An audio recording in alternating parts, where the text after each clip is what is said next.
दुसाध जात का इतिहास। अंग्रेजों ने दुसाधों को औपनिवेशिक सरकार के लिए चौकीदार या पुलिस मुखबिर बनाकर प्रोत्साहित किया। यहीं से पासवान नाम की उत्पत्ति हुई। पासवान एक उर्दू शब्द है जिसका अर्थ है अंगरक्षक। यह माना जाता है कि पासवानों ने मुख्य रूप से जमींदारों के लिए लाठी चलाने वाले चौकीदार या कर संग्रह के रूप में काम किया करते थे। दोसाध, जिसे दुसाध या दुसाध के नाम से जाना जाता है, उत्तर प्रदेश, बिहार और पश्चिम बंगाल के राज्यों में 40 लाख से अधिक लोगों का एक बहुत बड़ा समुदाय है। The tribes and crime of Bengal 1891 में H. रिस्ले ने दुसाध को बिहार और छोटा नागपुर की एक खेती करने वाली जाति के रूप में वर्णित किया। पासवान एक मार्शल और योद्धा जाति हैं।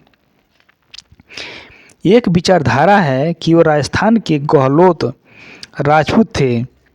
वे मुगलों से लड़ते हुए राजस्थान से चले गए और पराजित होने के बाद देश के पूर्वी हिस्से में चले गए और धर्मांतरण से इनकार कर दिया। विस्थापन के बाद उन्होंने अपनी जाति और सामाजिक स्थिति खो दी, जिस पर विजय प्राप्ति नहीं की जा सकती। जब अंग्रेज भारत आए और उसका सामना बंगाल के अंतिम स्वतंत्र नवाब सिराज उद्दौला से हुआ, तो उन्हें हराने के लिए दुसाध समुदाय से मदद लेने की सलाह दी गई, जिन्हें शारीरिक रूप से मजबूत माना जाता था। अंग्रेज़ों ने सलाह पर काम किया और प्लासी की 1757 की लड़ाई में नवाब को हराकर जीत हासिल की। रॉबर्ट क्लाइव की सेना प्लासी की निर्णय लड़ाई जीती और भारत ने ब्रिटिश साम्राज्य की नींव रखी। अब आता है सवाल कि पासवान शब्द की उत्पत्ति कैसे हुई। अंग्रेजों ने दुसाधों और औपनिवेशिक सरकार के लिए चौकीदार या पुलिस मुखबिर बनाकर प्रोत्साहित किया। यहीं से पासवान नाम की उत्पत्ति हुई। पासवान एक शब्द उर्दू का है जिसका अर्थ है अंगरक्षक। यह माना जाता है कि पासवानों ने मुख्य रूप से जमींदारों के लिए लाठी चलाने वाले चौकीदार या कर संग्रहकर्ता के रूप में काम किया था। जमींदारों के साथ उनकी ऐतिहासिक निकटता से उन्हें कुछ भूमि प्राप्त करने में मदद मिली। पासवान कट्टर देशभक्त धर्म के लिए कुछ भी कर सकते हैं। इस जाति के लिए सदस्य अब समाज में विकसित हो रही हैं। यह जाति अनुसूचित जाति में सबसे विकसित जातियों में से एक है। इस जाति के सदस्य अब समाज में विकसित हो रहे हैं। वे सभी क्षेत्रों जैसे राजनीतिक, समाज सेवा, इंजीनियरिंग, चिकित्सा, प्रशासनिक सेवाओं में आदि हैं। इनके कुल देवता महाराज जौहरमल माने जाते हैं। इस समाज की कुल पूजा आज भी जीवंत है, जैसे आग पर चलना, खौलते दूध में हाथ डालकर चलाना। ये काम आपको प्राचीन और बहुत प्रसिद्ध पौराणिक महाकाव्य महाभारत में कौरव राजकुमार दुशासन के वंश से दावा करते हैं। दुसाध जात का जिक्र क्षत्रिय, वैश्य और शूद्र सूचियों के अथवा किसी ग्रंथ में नहीं की जाती है। दुसाध जात का जिक्र ब्राह्मण, क्षत्रिय, वैश्य और शूद्र सूचियों में अथवा किसी ग्रंथ में नहीं आता। दूसरी तरफ कर्नल टॉड अलेव अन्य लेखकों ने प्रमाण आदि द्वारा साबित करके बताया कि दुसाध क्षत्रिय की एक शाखा है। ब्राह्मण निर्णय ग्रंथ द्वारा दुसाध क्षत्रिय एक शाखा है। क्षत्रिय वंश प्रदीप में दुसाध की क्षत्रिय की एक शाखा माना गया है। भाग 1 के श्रेष्ठ 409-1100 क्षत्रियों की सूची में दुसाध 480 स्थान पर पाया गया है।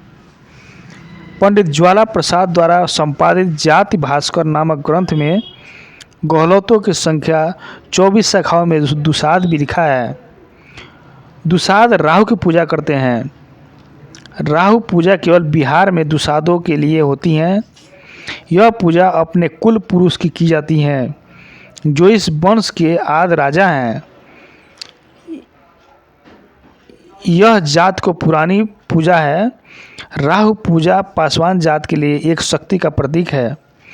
पासवान समाज के लोग अलग अलग कला में माहिर थे, जैसे शिल्प कला, स्थापत्य कला और मंदिर बनाने की कला आदि।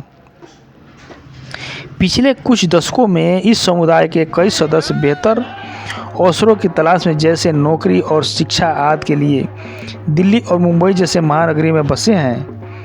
अनुसूचित जाति एवं जनजाति की श्रेणी में शामिल कमज़ोर लोगों की हालत में सुधार के लिए प्रदेश सरकार को उपाय सुझाने के लिए बिहार गठित महादलित आयोग में अनुशंसा में कहा गया है कि दुसाध पासवान जात का महादलित श्रेणी में है।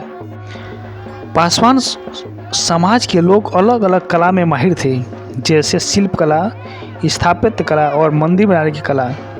पिछले कुछ दशकों में इस समुदाय के कई सदस्य बेहतर अवसरों की तलाश में, जैसे नौकरी, शिक्षा आदि के लिए महानगरों में बसे हुए हैं। अनुसूचित जाति की श्रेणी में शामिल कमज़ोर लोगों का हालत सुधारने के लिए प्रदेश सरकार उनके उपाय सुझाने में बेहतर गठित आयोग अपने अनुशंसा में कर रही है। ऐसे तो हिंदू के सभी देवी देवता इस जाति में भी देवी देवता हैं, परंतु इस जाति के लोग विशेषकर निम्नलिखित देव देवताओं को मानते हैं। भगवान सूर्य मूलतः भगवान सूर्य की दुसाधों की कुल देवता हैं।